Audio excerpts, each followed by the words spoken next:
Hoje você vai conhecer as missões que a humanidade enviou para estudar o Sol. Nós vamos passar pelas mais importantes. Você vai ver o que cada uma descobriu e como essas descobertas mudaram a nossa compreensão do vento solar, das explosões solares e das tempestades que podem afetar a Terra. O Sol parece calmo quando a gente olha do chão, mas ele está sempre soprando matéria para o espaço. Esse sopro invisível tem nome: vento solar. No começo, a humanidade nem sabia direito se isso era real. A nossa primeira missão foi simples e gigante ao mesmo tempo: colocar instrumentos no espaço para sentir o Sol de perto, medir partículas, campos magnéticos e radiação, e descobrir que o espaço não é vazio. Ele é um oceano em movimento. E quando o Sol muda o ritmo, esse oceano pode virar tempestade. Foi assim que nasceu a base de tudo. Antes de tentar fotografar explosões, nós precisávamos entender o que estava passando por nós. Antes da gente falar de sondas que encostam na coroa solar, precisa lembrar uma coisa. Nos anos 70, chegar perto do Sol era quase um delírio. A tecnologia era limitada, os sensores eram mais simples, e mesmo assim alguém decidiu tentar. As missões Hélios foram criadas com um objetivo bem direto: chegar muito mais perto do Sol do que qualquer coisa tinha chegado antes, e medir o vento solar no caminho.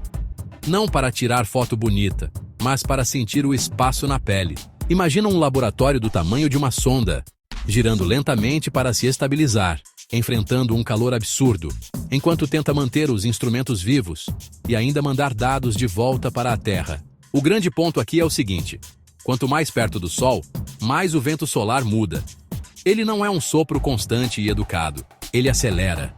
Ele fica turbulento. Ele vem em rajadas. Ele carrega campos magnéticos enrolados e esticados, como se o Sol estivesse puxando e soltando fios invisíveis. As Hélios mostraram, na prática, que o vento solar é um sistema cheio de variações. Existem regiões de vento mais rápido. Existem regiões mais lentas. E quando uma região rápida alcança uma região lenta, você cria uma espécie de onda de choque no espaço, uma compressão, um empurrão violento. E isso é uma das sementes das tempestades solares que podem chegar até aqui. Outro detalhe que pouca gente imagina: perto do Sol, o espaço tem areia, poeira interplanetária, partículas minúsculas cruzando o caminho. E a sonda sente isso, como impactos, como ruído, como cicatrizes invisíveis que contam que o sistema solar é um lugar ativo e não um cenário parado. O mais importante é que as Hélios deram algo que a ciência precisava muito: um mapa real do ambiente solar em distâncias menores, uma referência, uma base sólida para comparar com o que veio depois. Sem Hélios, as missões modernas estariam investigando no escuro. E agora vem o próximo passo lógico. Se Hélios chegou perto, alguém tinha que fazer uma pergunta ainda mais ousada. E se a gente observasse o Sol por um ângulo que quase ninguém tinha visto? Por cima, por baixo, pelos polos. É aí que entra a próxima missão. Se você está curtindo essa viagem e quer que eu continue trazendo vídeos assim, deixa o like agora. De verdade, isso ajuda demais. E eu preciso te falar uma coisa: a maioria das pessoas que assiste aos nossos vídeos não é inscrita. Então se inscreve no canal Além da Órbita, porque cada inscrição é o que mantém esse tipo de conteúdo vivo e chegando em mais gente. Por muito tempo, a humanidade estudou o Sol quase sempre do mesmo jeito, do mesmo plano. O plano onde ficam a Terra, Marte, Vênus e quase todo o resto. É como tentar entender um furacão olhando sempre de lado. Você enxerga muita coisa, mas não entende o sistema inteiro. E foi aí que nasceu uma ideia ousada. Se nós queremos entender o Sol de verdade, precisamos observar os polos solares. Porque nos polos o campo magnético se organiza de um jeito diferente. E isso pode mudar completamente o comportamento do vento solar. O problema é que não é fácil subir e descer no sistema solar. A maioria das naves fica presa nesse mesmo plano dos planetas. Para sair dele, você precisa de energia demais, ou de um truque genial. A Ulisses escolheu o truque genial. Ela usou Júpiter como um estilingue gravitacional. passou perto do gigante gasoso e foi arremessada para fora do plano normal, subindo como se estivesse escalando o sistema solar, até começar a cruzar regiões acima e abaixo do Sol. E aí vem a parte que muda tudo. A Ulisses começou a medir o vento solar em lugares onde ninguém tinha medido antes. Ela sentia a velocidade, a temperatura, a densidade das partículas e, principalmente, os campos magnéticos que elas carregavam. E o que ela revelou foi uma espécie de mapa em camadas. Em muitos momentos, o vento solar rápido dominava as regiões polares, enquanto o vento solar mais lento ficava mais concentrado perto do equador do Sol, como se existissem corredores diferentes no espaço, com regras diferentes. Só que o Sol não é estático, ele tem ciclos, ele muda de humor. E quando a atividade solar aumenta, essa organização fica mais bagunçada. O vento solar vira uma mistura mais turbulenta. E isso alimenta partículas energéticas e tempestades que atravessam o espaço. A Ulisses também ajudou a entender uma ideia enorme. O Sol cria uma bolha ao redor do sistema solar, uma bolha feita de vento solar e magnetismo, a heliosfera. É como se o Sol soprasse uma atmosfera gigantesca que envolve tudo. E quando o Sol acelera ou muda o campo magnético, essa bolha inteira responde. Ela se contrai, ela se expande, ela fica mais turbulenta. E isso afeta diretamente o ambiente em que a Terra está mergulhada. No fim, a Ulisses deixou uma mensagem clara. Para entender o Sol, não basta olhar para ele. Você precisa entender o espaço ao redor dele e precisa ver de ângulos diferentes. E agora, com esse mapa mais completo em mãos, surgiu uma necessidade urgente: ter um vigia permanente. Uma missão olhando o Sol o tempo todo, capaz de avisar quando uma tempestade estiver nascendo. É aqui que a história entra em uma nova era. Até aqui, a missão foi entender o ambiente, medir o vento solar, mapear o magnetismo, chegar perto e sentir o espaço. Mas faltava uma coisa. Faltava um vigia fixo. Um olho no Sol, 24 horas, porque o Sol não avisa. Dias calmo. De repente, explosão gigantesca. Uma ejeção de massa coronal.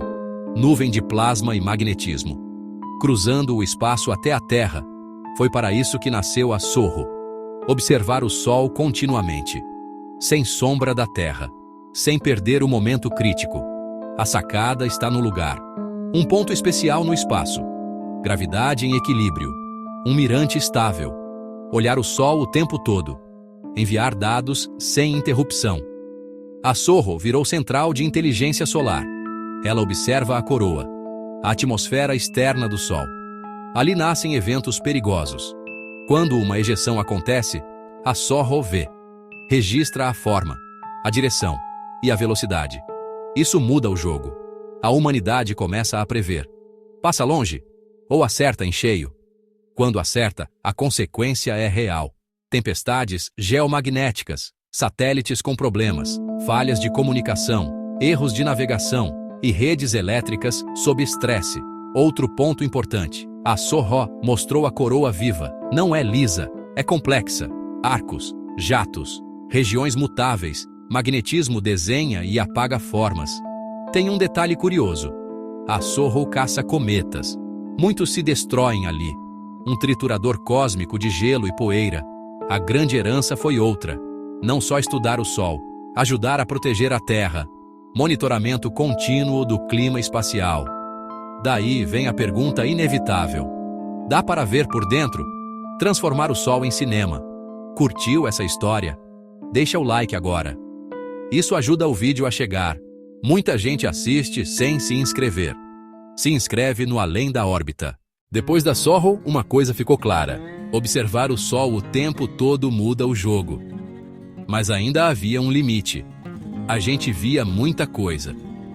Só que faltava detalhe. Faltava acompanhar as mudanças do Sol como se fosse um filme em alta definição. Foi aí que entrou o SDO, um observatório feito para registrar o Sol sem parar, com imagens nítidas, rápidas, em vários tipos de luz diferentes. porque o Sol não é uma coisa só. Cada camada aparece melhor em um comprimento de onda. O SDO começou a mostrar o Sol como ele realmente é. Uma máquina viva, cheia de estruturas magnéticas, arcos gigantes, loops brilhando como se fossem pontes de fogo, regiões que se formam e desaparecem, como se o magnetismo estivesse respirando. E aqui entra um personagem importante, as manchas solares. Do chão, elas parecem só manchas escuras, mas, na prática, são regiões onde o campo magnético está tão forte que muda tudo. Elas são como as cicatrizes visíveis da atividade solar. E muitas explosões começam exatamente perto delas. Com o SDO, essas regiões deixaram de ser um mistério distante. Você consegue ver o crescimento, a complexidade, o momento em que o campo magnético fica tensionado, como um elástico esticado demais, até o instante em que ele se rompe e libera energia. E quando isso acontece, o que nasce pode ser colossal, flares solares, que são explosões de energia, e ejeções de massa coronal, que são nuvens gigantescas de plasma. O SDO ajudou a ligar os pontos. O que estava acontecendo antes, o momento da explosão e o que acontece depois. Outra virada que o SDO trouxe foi no entendimento do ciclo solar. O Sol tem fases, como um coração. Ele acelera, ele fica mais ativo, depois desacelera. E o SDO registra esse processo de forma contínua, mostrando que o humor do Sol não muda de um dia para o outro. Ele muda por anos, e isso afeta tudo ao nosso redor. E tenho uma sensação que o SDO entrega muito bem. O Sol não é só bonito, ele é perigoso, e não porque ele quer, mas porque ele é uma estrela com um campo magnético gigantesco, e toda essa energia acumulada precisa sair de algum jeito. O SDO fez a humanidade assistir ao Sol trabalhando, como se a gente tivesse colocado uma câmera dentro de um vulcão. E de repente, o que era invisível virou cena em alta definição. Só que ainda tinha um problema. Mesmo com imagens incríveis, a pergunta principal continuava: o que está controlando tudo isso? O magnetismo. E para entender o magnetismo, a gente precisava de missões que fossem ainda mais precisas, como se fossem um microscópio da atmosfera solar. E é aí que entram as próximas. Até aqui você viu o Sol como um gigante em movimento, mas agora a pergunta fica mais profunda. O que realmente controla tudo ali? O campo magnético. O Sol é um oceano de plasma, e plasma é matéria eletricamente carregada. Isso significa que ele não se comporta como fumaça ou vento comum. Ele é guiado, torcido e acelerado por linhas magnéticas invisíveis. E é aí que entra a missão INOD. A ideia dela é observar o Sol com precisão, como se fosse um microscópio. Não para ver só o brilho, mas para enxergar a estrutura do magnetismo e o que ele faz com a atmosfera solar. Porque muitas explosões não começam do nada. Elas começam quando o magnetismo fica tensionado, como um elástico sendo esticado por horas ou por dias, até o momento em que ele se reorganiza de forma violenta e libera energia. Esse processo tem um nome muito importante: reconexão magnética. É quando linhas de campo magnético se rompem e se conectam de novo, como se o Sol estivesse dando um nó e depois arrancando esse nó na força. E isso pode disparar flares e ejeções. Só que tem uma região do Sol que é ainda mais misteriosa: uma fronteira. Um degrau gigantesco de temperatura. A cromosfera e a região de transição. Ali, a temperatura dá um salto absurdo. E a ciência ainda tenta responder uma pergunta cruel: por que a coroa solar é tão quente? E é aqui que entra a Interface Region Imaging Spectrograph. Ela foi feita para observar justamente essa faixa intermediária, o lugar onde a energia sai de camadas mais baixas e vai parar lá em cima, o lugar onde a faísca vira tempestade. Pensa assim: você está tentando entender um incêndio enorme, mas o segredo não está só nas chamas, está no fósforo acendendo, está no vento alimentando, está nas pequenas explosões iniciais. É isso que essas missões tentam capturar: o começo do caos. E quando você olha com esse nível de detalhe, você percebe uma coisa fascinante. O Sol é cheio de eventos pequenos, jatos finos, arcos que acendem e apagam, explosões que parecem micro, mas acontecem o tempo todo, como se o Sol fervesse em milhões de pontos. E isso leva a uma ideia poderosa. Talvez a coroa seja aquecida não por um único evento gigante, mas pela soma de muitos eventos menores. Como se o Sol estivesse soltando pequenas pancadas de energia sem parar. E, juntas, elas mantêm a atmosfera externa em temperaturas extremas. Esse capítulo é o momento em que o Sol deixa de ser só um espetáculo e vira um laboratório onde magnetismo e matéria dançam. E essa dança tem consequências, porque tudo isso alimenta o vento solar que atravessa o espaço. E agora vem o próximo passo. Se nós conseguimos enxergar os detalhes e entender o motor, falta uma coisa: ver o Sol em profundidade, em volume, de mais de um ângulo ao mesmo tempo, como se a gente transformasse o Sol em um objeto tridimensional. Até agora, você viu o Sol como a gente normalmente vê. Um disco, uma face brilhante, impressionante, mas ainda limitado. Porque, quando uma explosão acontece, ela não é plana. Ela explode para fora. Ela se expande em volume, como uma onda de choque atravessando o espaço. E é aí que entra a missão estéreo. A ideia é genial e simples de entender. Colocar duas espaçonaves em posições diferentes, ao redor do Sol, uma na frente da Terra na órbita, outra atrás, e observar o Sol de dois ângulos ao mesmo tempo. Pensa no que isso significa. Você para de ver uma foto e começa a enxergar um objeto tridimensional, como visão estereoscópica, como se fosse profundidade. Isso muda como estudar ejeções de massa coronal. Em um ângulo, ela parece pequena. No outro, você percebe que ela é enorme. Pode parecer que vai passar longe. Em outro ponto de vista, ela vem direto. A estéreo respondeu perguntas práticas. Qual é a velocidade real dessa nuvem? Para onde ela está indo? Ela vai atingir a Terra? Vai passar de raspão? Ou bater em cheio? A Terra vive em um mar invisível, o vento solar. De vez em quando, esse mar recebe uma onda gigante. Uma onda lançada pelo Sol, medida melhor pela estéreo. O espaço entre o Sol e a Terra não é um corredor vazio. Ele tem estrutura, regiões mais densas, regiões mais rápidas, regiões de turbulência que moldam a viagem. A nuvem pode acelerar, pode desacelerar, pode se fragmentar. Não era só ver em 3 dimensões. Era entender o caminho da tempestade, do nascimento até a chegada. Fundamental para o clima espacial. Quando atinge a Terra, não é só aurora bonita. O magnetismo do planeta pode ser sacudido.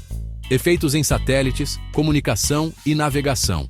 Não é ficção científica, é infraestrutura real. A estéreo fez o Sol parecer ainda maior. Mostrou que as explosões invadem o sistema solar, dominam o espaço, viajam por distâncias absurdas. Agora, a parte mais insana do vídeo.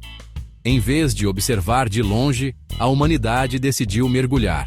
Mandar uma sonda para a atmosfera do Sol. Tão perto que calor e radiação viram inimigos constantes. No próximo capítulo, a missão que praticamente tocou o Sol. A gente se encontra lá. Até aqui, a humanidade estudou o Sol de longe. Como quem observa um leão no safari. Com telescópios, com sensores, com observatórios em pontos estáveis. Mas surgiu a pergunta perigosa. E se a gente fosse até lá? A Parker Solar Probe nasceu para isso. Entrar na coroa solar. A atmosfera externa do Sol. O berço do vento solar, o lugar onde ele nasce, e acelera, onde o espaço vira fogo invisível. Só que tem um detalhe: chegar perto do Sol não é só apontar para ele, é sobreviver lá, aguentar radiação extrema, partículas violentas, calor que destrói quase tudo. Então a Parker levou sua peça central, um escudo térmico, um escudo para encarar a luz direta.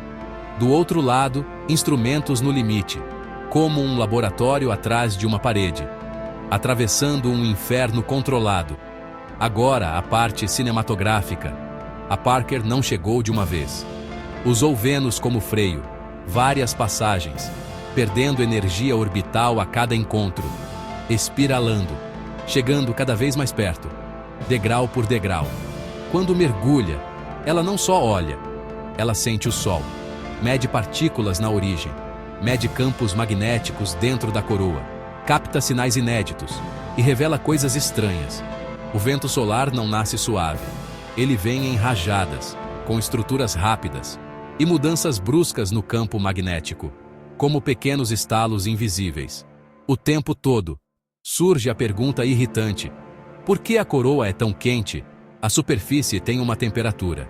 A coroa, mais distante, é muito mais quente. Parece errado, como se você se afastasse da fogueira e ficasse mais quente. A Parker chega onde essa física acontece, onde a energia é transferida, onde o magnetismo joga a energia para cima. Cada aproximação aumenta a nossa chance de entender. Outra coisa importante, a Parker separa mito de realidade. Antes, modelos e simulações. Agora, medições no local. Deixamos de ouvir ecos, chegamos na fonte do som, e o impacto vai além da curiosidade. Entender o nascimento e a aceleração do vento solar melhora a previsão do clima espacial, protege satélites, ajuda missões tripuladas, mostra como estrelas afetam planetas, inclusive o nosso. Só que existe uma diferença: a Parker mergulha e mede. Outra missão moderna faz o complementar. Chega perto e observa com telescópios. Tenta olhar regiões pouco vistas, os polos. Esse é o próximo capítulo. Se a ideia de uma sonda mergulhando te surpreendeu, deixa o like agora. Isso faz o vídeo chegar em mais gente. E um lembrete: a maioria não é inscrita. Então, se inscreve no Além da Órbita. Isso mantém esse conteúdo vivo e crescendo. Próximo, a Parker Solar Probe é a missão que mergulha. Ela sente o Sol de perto. Ela mede o ambiente na origem. Mas existe um outro tipo de missão que é igualmente importante. A missão que chega perto, mas também observa. Como um detetive com lupa e câmera. A Solar Orbiter foi criada para combinar duas coisas: medições diretas do vento solar e imagens detalhadas do Sol. Ao mesmo tempo, isso é poderoso porque resolve um problema antigo. Quando você mede partículas no espaço, você sabe o que passou por você, mas você nem sempre sabe de onde aquilo veio no Sol.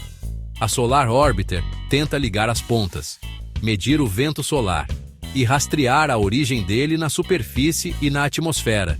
E aqui tem um detalhe que faz essa missão ser especial. Ela não fica presa ao mesmo ângulo de sempre. A Solar Orbiter foi desenhada para mudar a inclinação da órbita com o tempo. Ou seja, ela começa a olhar o Sol de um jeito mais de lado e depois vai ganhando ângulos diferentes, tentando observar os polos com muito mais clareza do que a maioria das missões anteriores. Por que os polos importam tanto? Porque o campo magnético do Sol nasce e se reorganiza em ciclos. E os polos são peças-chave dessa história. Eles influenciam a inversão do campo magnético solar. Eles ajudam a explicar por que o Sol muda de fase, por que ele fica mais ativo, por que ele fica mais calmo. A Solar Orbiter também observa fenômenos que parecem pequenos, mas são gigantes em quantidade. Jatos, brilhos rápidos, explosões curtas, eventos que podem parecer detalhes, mas que, somados, podem alimentar o vento solar. Como se o Sol estivesse soltando microdescargas o tempo todo. Outra coisa que ela faz muito bem é observar a coroa e as estruturas magnéticas com contexto. Ela vê as regiões ativas. Ela vê como elas se formam, como elas ficam tensionadas e como elas liberam energia. Então pensa nessa diferença de estilo. A Parker é como um mergulhador indo direto na correnteza.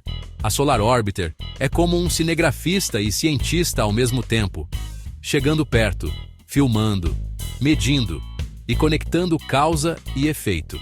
Isso muda a nossa capacidade de previsão, porque quando você entende de onde vem o vento solar e como ele nasce, você entende melhor quando uma tempestade está sendo construída. E quando uma tempestade é construída no Sol, ela não fica no Sol, ela viaja. E ela pode chegar aqui. E agora, depois dessas missões modernas, vem uma virada final na história, porque a exploração do Sol está entrando em um novo estilo. Missões em rede, constelações de satélites, observação em conjunto, vários olhos trabalhando como um único instrumento. E é exatamente isso que a gente vai ver no próximo capítulo.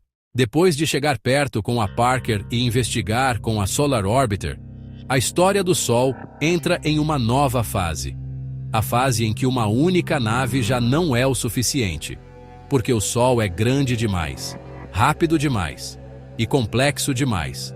A nova ideia é simples de falar e difícil de executar: colocar missões no espaço para observar o Sol de forma contínua e, ao mesmo tempo, entender como a coroa se transforma em vento solar.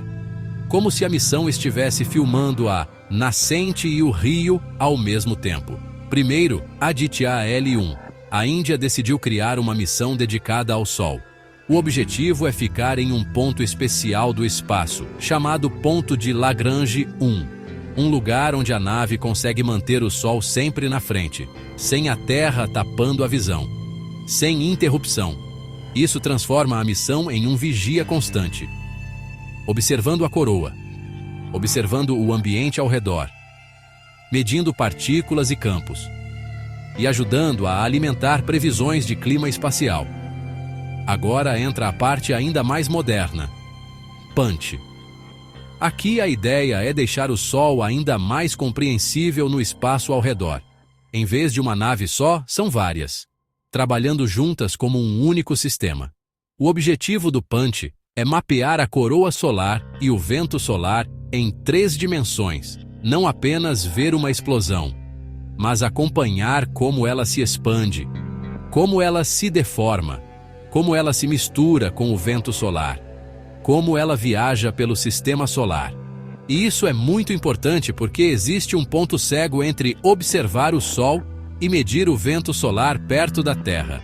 Muitas vezes, a gente vê a ejeção saindo, e depois só sente o impacto quando ela chega. Fica faltando o filme do meio.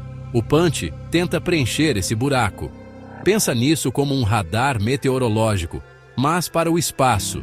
Não é previsão do tempo de chuva, é previsão de tempestade solar. A diferença é que o vento ali pode atrapalhar satélites, comunicação e sistemas de navegação. Essas missões também mostram uma mudança histórica.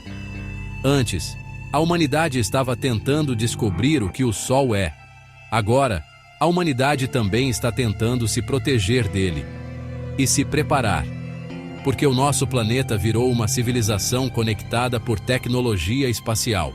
E essa tecnologia vive sob a influência direta do Sol. E agora vem o capítulo final. Porque depois de tudo isso, a pergunta que fica é simples e poderosa. O que essas missões mudaram na nossa vida? E por que estudar o Sol pode ser a diferença entre um dia normal e um dia caótico na Terra? Se você está curtindo esse vídeo e quer ajudar o canal a crescer, deixa o like agora. Esse é o sinal para o algoritmo de que esse conteúdo vale a pena. E eu preciso ser bem direto. A maioria das pessoas que assiste ao Além da Órbita não é inscrita. Então se inscreve no canal e compartilha este vídeo, porque é assim que a gente continua trazendo histórias e ciência com esse nível de detalhe. Depois de Helios, Ulisses, Sorro, SDO, INOD, Interface Region Imaging Spectrograph, Stereo, Parker, Solar Orbiter e essa nova geração de missões, uma coisa fica clara: o Sol não é um objeto, ele é um sistema vivo, magnético e imprevisível. A primeira grande lição é sobre o vento solar. Ele não é um vento comum, ele é um fluxo de partículas carregadas, guiadas por magnetismo, e ele muda de velocidade, densidade e direção, às vezes de forma suave, às vezes como um soco. A segunda lição é sobre as explosões solares. Elas não são apenas luz, elas são energia liberada de forma violenta, como se o Sol estivesse acumulando tensão por dias e de repente soltasse tudo. E quando isso acontece, nasce a parte mais perigosa. As ejeções de massa coronal, nuvens gigantescas de plasma e campo magnético. A terceira lição é sobre o caminho da tempestade. Não basta ver uma explosão. É preciso acompanhar a viagem dela. Como ela se expande.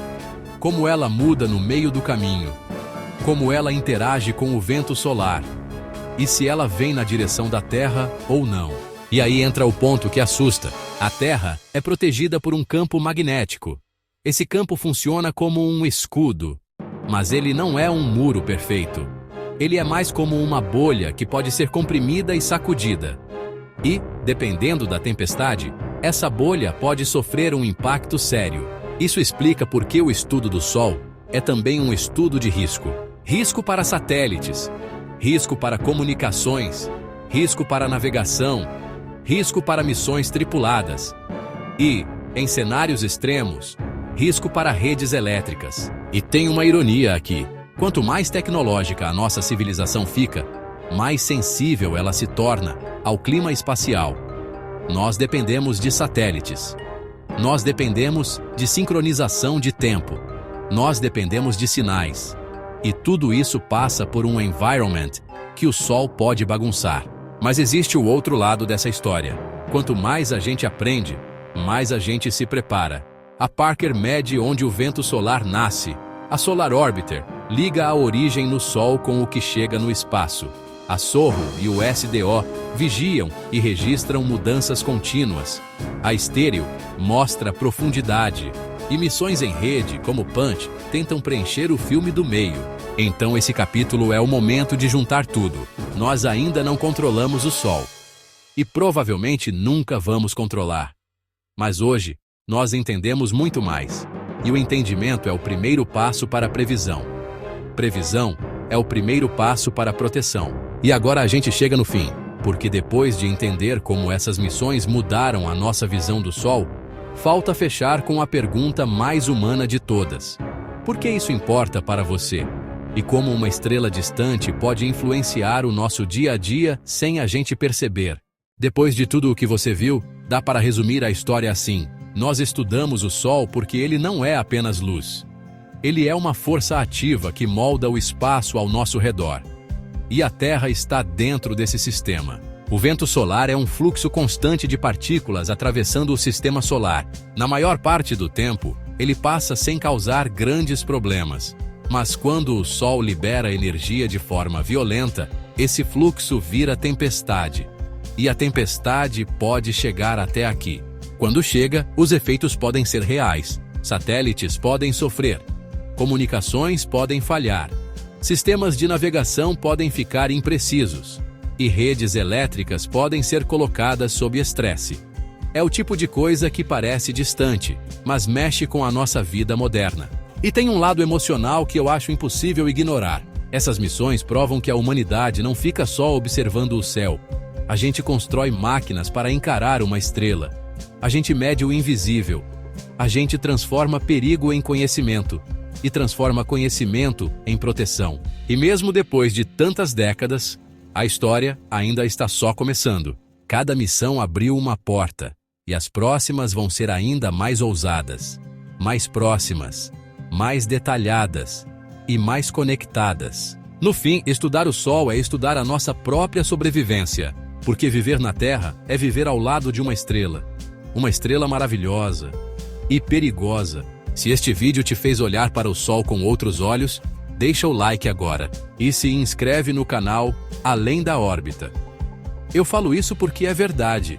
A maioria das pessoas que assiste aos nossos vídeos não é inscrita. E cada inscrição é o que mantém esse tipo de conteúdo existindo e chegando em mais gente. Compartilha este vídeo com alguém que gosta de ciência e mistérios do espaço, porque isso ajuda demais o canal a crescer.